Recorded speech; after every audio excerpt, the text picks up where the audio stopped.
It's time to let this Exarch out of his cage, with cage head DK returning to Standard Hearthstone. Now, you might be wondering, why are we doing this deck? Well, I figured there is an interesting little interaction that you can do between Exarch, Maladaar, and Cagehead. If you discount the Cagehead basically down to 6 mana, you'll be able to cheat this card out by turn 6, thus allowing you to do a more expensive version of the combo between Bone Shredder and Eternal Layover / Yelling Yodelers.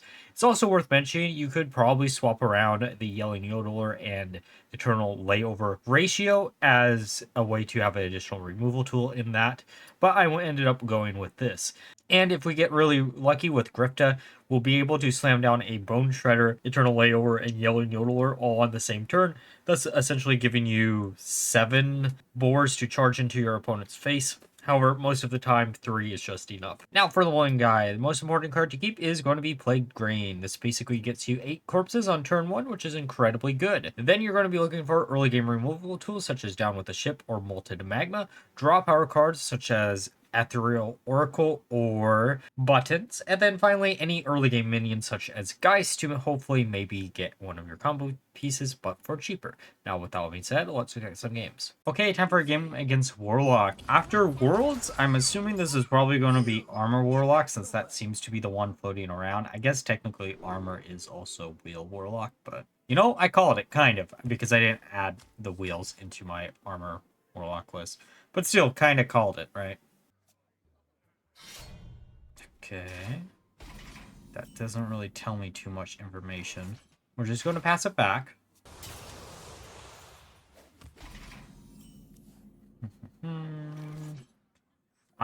They're probably not going to have an answer to this, right?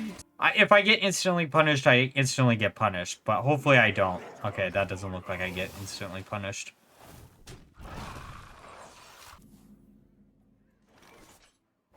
Okay, slam this down, draw Maladaar, draw a bunch of other cards. You know, oh, I just realized something that... So I just added Frosty Decor to this list. Just a little heads up. And I did it because I was like, oh, we need some additional survivability in the mid game. I literally forgot that those do count as Deathrattle minions, I think. So that means we probably will cut it after this game. Actually, it depends if they work like how mining casualties work. If they do work how mining casualties work, then we're fine. But if they're technically Deathrattle minions themselves, then we're in a little bit of a predicament. I guess we'll find out next turn, or whenever they die, and we slam down Bone Shredder.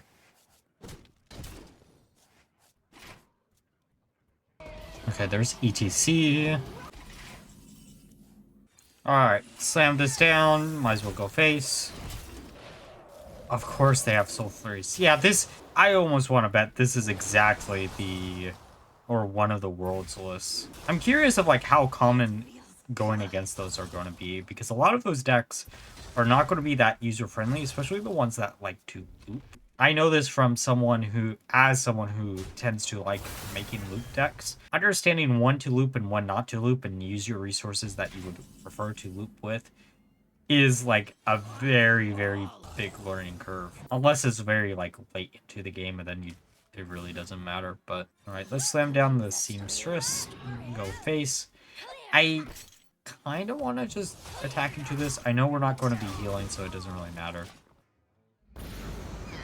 Okay, table flip. I kind of, given how our board was set up, it was either going to be that or Domino Effect. Also, I will say this. I know this list is probably not technically something that... people might be looking for Cagehead. I don't know.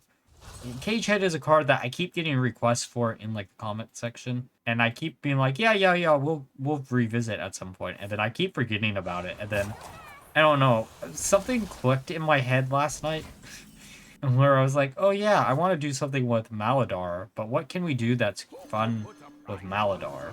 And then I was like, oh wait, we could do Cagehead, and here we are.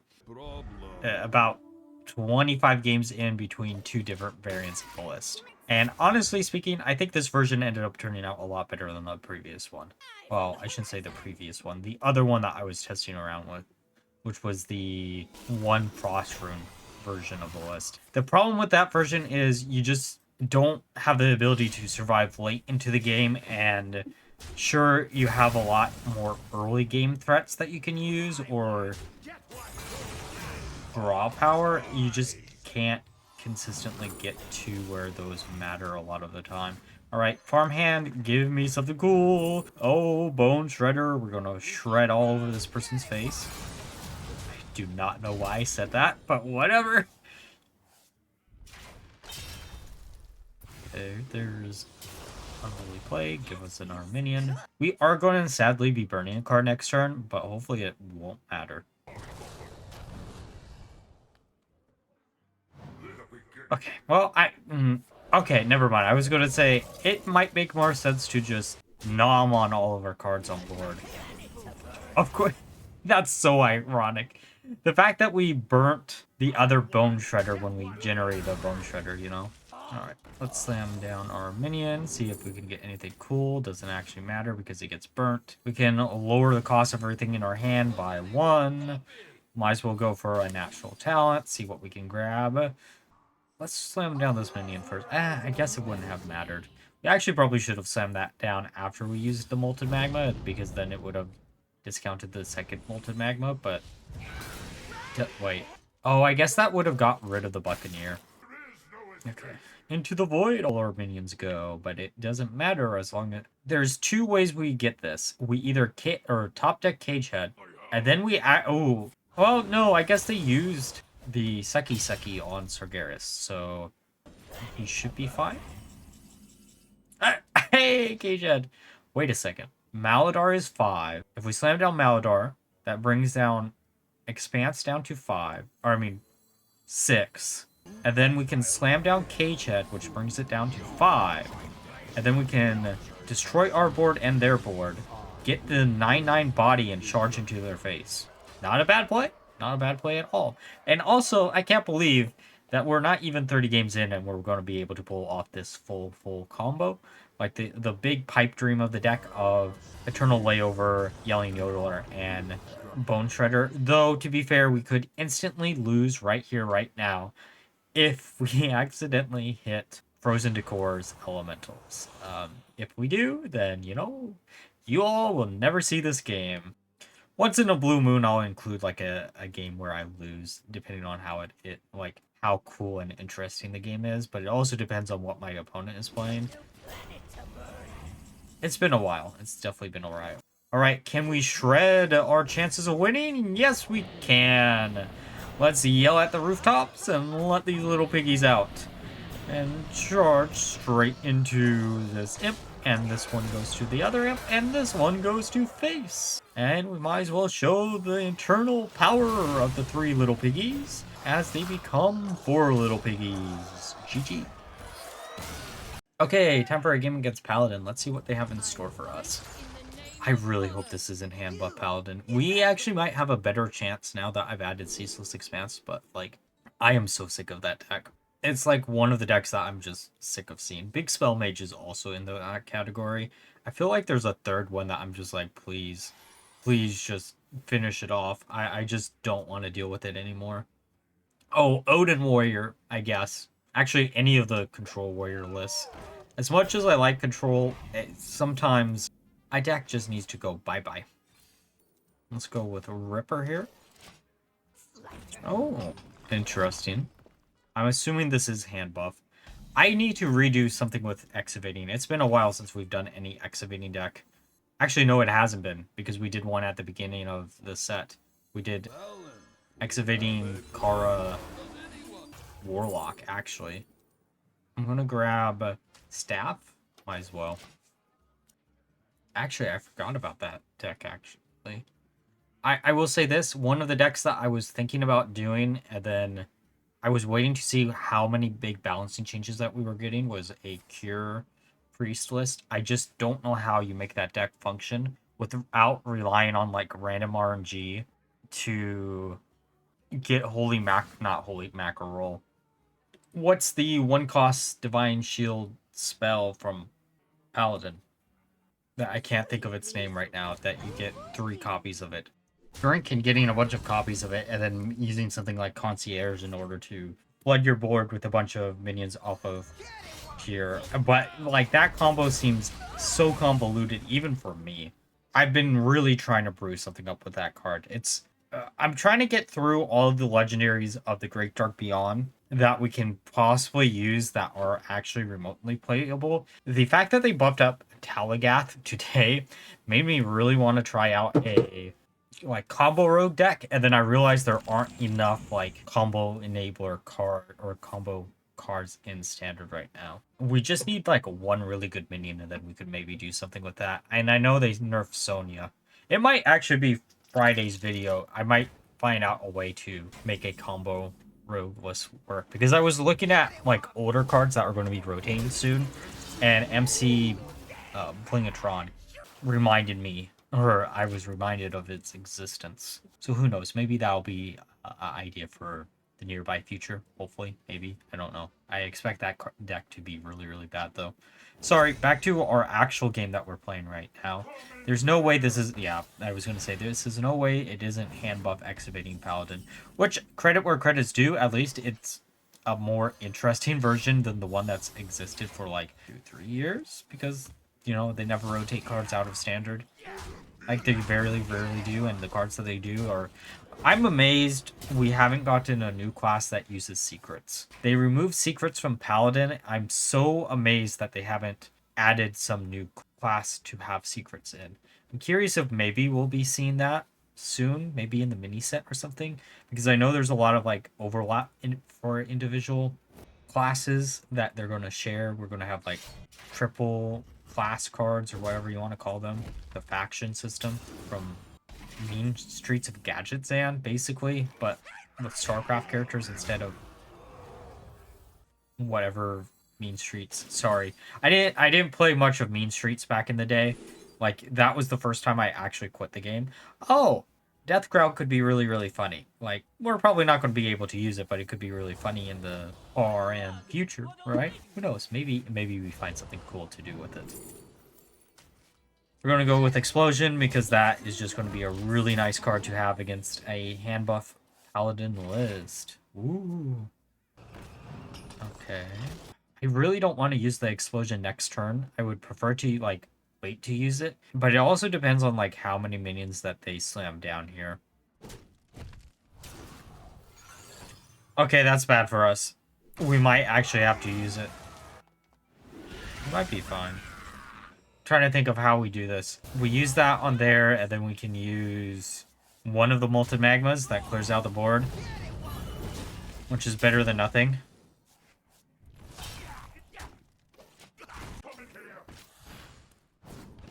Okay, come on. I actually, the plagues will still... Wait, will they be transferred to my hand afterwards? Or this is just going to be stereotypical my luck when I shuffle plagues into my opponent's list. They're not going to draw into a single copy of it, and then their top deck here is going to be a plague. Okay. Oh, actually, you know what? That's not bad. We're leaving up a 6/8 mech, but at least we can get rid of one of the minions. We also have a hero power that's actually pretty nice if we top deck like Cagehead too. Because what we could do is like Maladaar, Cagehead, and then use the hero power on the Cagehead to activate it. But if they go wide, we might have to use Explosion next turn. Okay, there's Painter's Virtue. I can't speak sometimes, it seems. You'd think, as someone who only really speaks one language, I would be good at that one language, but I guess I am not. Okay, this is definitely an explosion board. As much as I hate to say it, it definitely is. Okay, there's... Oh, I mean, that's funny, but... at least this will clear out the entire board.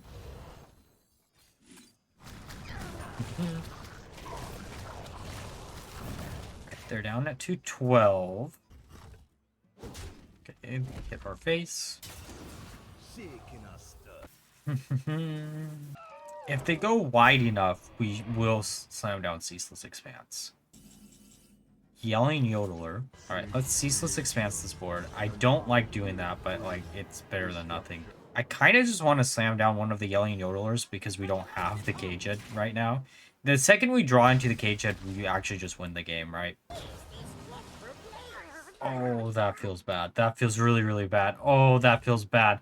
Oh, why? So that's why, like, I knew that they were or they would probably be running that card. I'm glad that it hit those two instead of maybe like a bunch of boars that were protecting our face. It's good that it's out of circulation, I should say. Okay, there's Biologist. On something cool. That's a top deck. Grifta. Grifta could be fun. Okay, we slam down Grifta. Oh, it has to be the draw, right? I don't think anything else keeps us in the game if we don't top deck something fun here. Any casualties, Deathrattle, that legitimately does nothing. Oh, it would have done something out of order. Come on. Geist, snatch the win from them, please. Come on, something. Exactly that. I know we're not going to be able to get our combo off now, but, you know, it doesn't matter. It does not matter at all. Because I don't know where I was going with that. We can take both of these minions. As long as they don't have a way to do 23 to face, we should be a-okay. I definitely could see them easily having 23 with, like, a really buffed up Leroy, maybe. This has been a lot of back and forth for a matchup that I didn't expect there to be a lot of back and forth with, you know.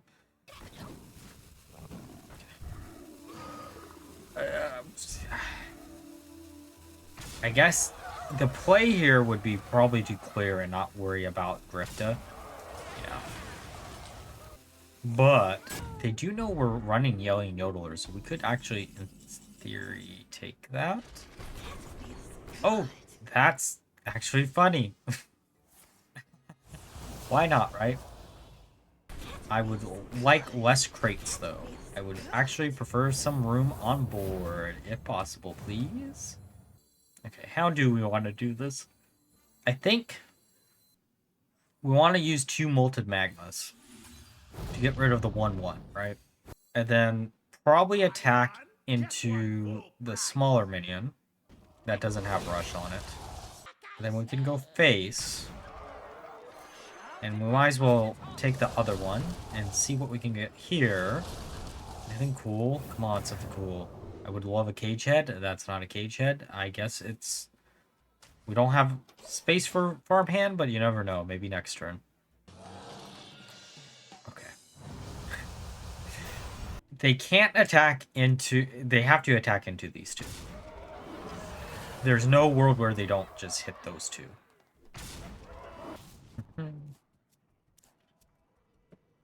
Okay. So we got rid... Or, I mean...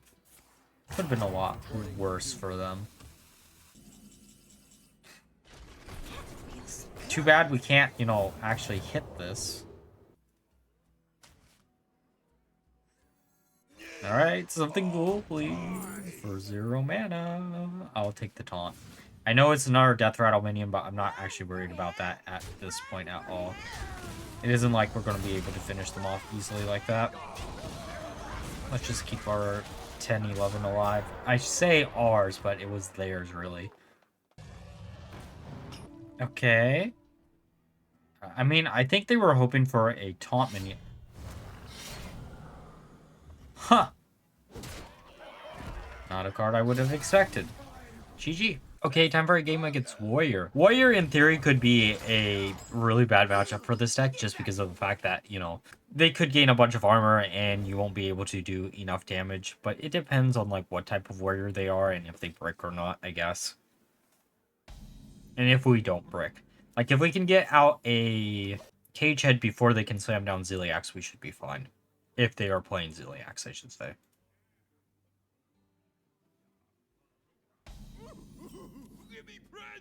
Okay, audio amplifier. Oh, worth mentioning. That is a card. This is very, very early on in testing. I will be cutting that card out of the final list. So if you're watching the video and you're like, but this is a completely different list than the one that you showed at the beginning of the video, that's why. I think this is like game 3. Also, Cagehead there is just so fantastic. So there'll probably be a few cards that I usually go through a little or a few different iterations with each individual deck that I upload. And I don't necessarily put the games in the videos in the order of the games that I play, because sometimes one of the later games in a testing cycle, oh, also, that is such a nice card to see here, are just better than the early games. You never know, though. Usually the early games, I'm still trying to get used to whatever deck I'm playing, and that might be a factor, too. Just a little heads up. Behind the scenes information, I guess. Okay, that's interesting. I'm assuming this is going to be like Odin Warrior, right? I kind of want to draw some card. We can use Sunscreen. Oh, I'm going to see what weapon we can get. That actually isn't that bad. The downside is we do use the corpses that we will need for later. Actually, maybe we won't, because we already have a 6-mana Cage Head, so even if we drew into Maladaar, it wouldn't actually matter too much. Also, I hope you all enjoyed this video. Some of the... I know Blizzard announced balancing changes today, at least day 1 of testing this deck, but I don't know. If this makes it into the video, let me know down below, right? Okay. What are the chances that they can actually deal with the Cage Head this turn, right? Probably pretty high for Warrior. Okay, there's the coin. Exarch. I'm assuming gaining armor. Well, maybe that wouldn't work. Okay, that's kind of makes sense. Well, I guess we just win, right? That gets rid of that. We have... Should be GG. I'm like 90% sure this should just be GG. Let's unleash the 3 little piggies on their face. Alright, now that we're through the games, let's discuss my final thoughts of the deck. So, I played around 30 games with 2 versions of the list. The one that you see here is the one that I played 20 games with, where we're using 1 Blood Rune instead of 1 Frost Rune. The benefit of the Frost Rune is the fact that you can actually run Dead Air, thus making the combo a little bit easier. However, the downside about it is the deck is a little bit weaker when it comes to surviving long enough to actually pull off the combo. Honestly speaking, between the 2 variants, this one felt a lot more consistent, and it was actually thanks to one of the new cards, Ceaseless Expanse, that I added in the last 10 games. This acted as a way to easily activate the Cage Head or wipe out your opponent's board when they have a wide board and you had no other type of removal. Overall, though, if you're looking for a deck for Cage Head, this is probably one of the better ones for you to try out. I was actually really impressed with Plague Grain. This was a card I did not expect to be that good, but it felt really nice. Overall, though, I will say Cage Head, if you are a fan of this card, the thing that would instantly fix this is if it was only 1 Unholy Rune instead of 2. But then maybe you might break Rainbow Decay in a new way. Who knows, though? Maybe they'll do that in the big buff patch that they tend to do at the end of each year. And like always, if you enjoyed the video, please like, comment, subscribe, and until next time, bye-bye.